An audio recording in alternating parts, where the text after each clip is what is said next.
Godmorgen Danmark, det er tid til endnu en køkkenhave-update. I dag er det Jakob, der filmer. Jakob, kan du vende kameraet om og sige halløj? Halløj.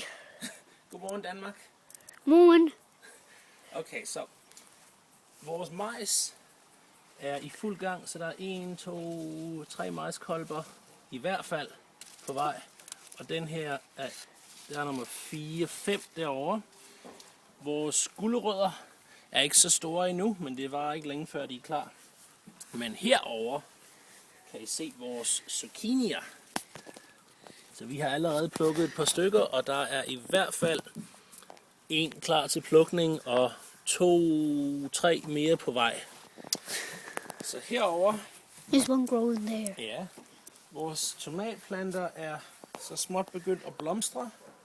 Og at dømme efter højden, så tror jeg, vi får rimelig mange.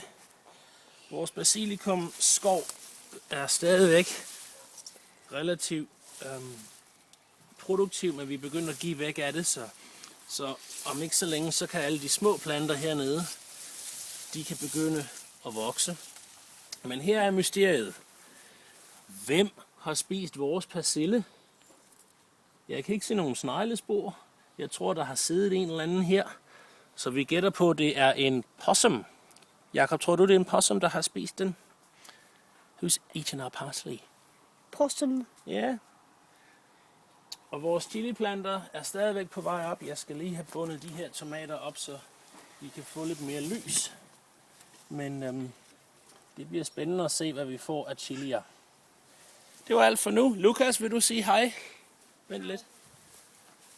Hej. Hej Danmark. Hej Danmark. Ja, vi kommer snart. Okay, slut finale. Hej hej.